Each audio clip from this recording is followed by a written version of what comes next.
സാഹിത്യകാരൻ MD വാസുദേവൻ നായരുടെ വീട്ടിൽ മോഷണം നടത്തിയ പ്രതികളെ പോലീസ് പിടികൂടി. കരുവശ്ശേരി സ്വദേശിനി ശാന്ത, സുഹൃത്ത് വട്ടോളി സ്വദേശി പ്രകാശൻ എന്നിവരെയാണ് നടക്കാവ് പോലീസ് പിടികൂടിയത്. MDയുടെ വീട്ടിലെ ജോലിക്കാരിയാണ് ശാന്ത.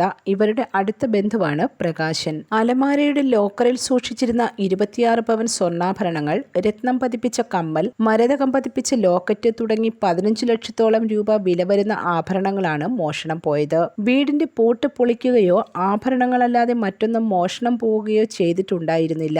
അലമാര താക്കോൽ ഉപയോഗിച്ച് തുറന്നതുകൊണ്ട് മോഷണം നടത്തിയത് സ്ഥിരം കുറ്റവാളികളാകാൻ സാധ്യതയില്ലെന്ന് പോലീസ് ഉറപ്പിച്ചിരുന്നു. കഴിഞ്ഞ ഒരു വർഷത്തിനിടെ പലപ്പോഴായി സ്വർണ്ണാഭരണങ്ങൾ നഷ്ടപ്പെട്ടത് ശ്രദ്ധയിൽപ്പെട്ടെങ്കിലും വീട്ടുകാർ ഗൗനിച്ചിരുന്നില്ല. കഴിഞ്ഞ മാസം 30-ന് MDയുടെ മകൾ ലോക്കർ തുറന്ന് പരിശോധിച്ചപ്പോഴാണ് സ്വർണ്ണാഭരണങ്ങളും വിലപിടിപ്പുള്ള വജ്ര മരതക ആഭരണങ്ങളും മോഷണം പോയെന്ന് സ്ഥിരീകരിച്ചത്.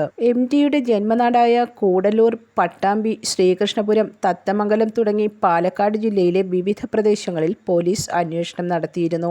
MDയുടെ വീട്ടിൽ ജോലി ചെയ്തിരുന്ന ശാന്തയുടെ പെരുമാറ്റത്തിൽ അസ്വാഭാവികത തോന്നിയ അന്വേഷണ സംഘം ശാന്തയെപ്പറ്റി രഹസ്യ അന്വേഷണം നടത്തിയപ്പോഴാണ് കഴിഞ്ഞ ഒരു വർഷത്തിനിടെ പലപ്പോഴായി പ്രതികൾ MDയുടെ വീട്ടിൽ നടത്തിയ മോഷണത്തിന്റെ ചുരുളഴിഞ്ഞത്. ശാന്തയുടെ അടുത്ത ബന്ധുവായ പ്രകാശിനെ കുറിച്ച് പോലീസ് വിശദമായി അന്വേഷണം നടത്തുകയും തുടർന്ന് കസ്റ്റഡിയിലെടുത്ത് ചോദ്യം ചെയ്യുകയുമായിരുന്നു. പ്രകാശും ശാന്തയും കോഴിക്കോട് കമ്മത്ത് ലൈനിലെ ജ്വല്ലറിയിൽ പലതവണകളായി മോഷ്ടിച്ച സ്വർണം വിറ്റ വിവരം പോലീസിനോട് സമ്മതിച്ചു. തുടർന്ന് രാവിലെ വീട്ടിൽ നിന്നും ശാന്തയെ കസ്റ്റഡിയിലെടുക്കുകയായിരുന്നു. News desk press Malayalam.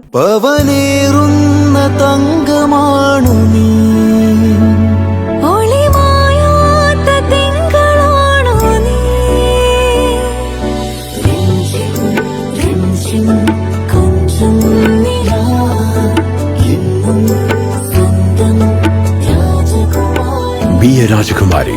Rajakumari Gold and Diamonds. The trust of Travancore. Rajakumari.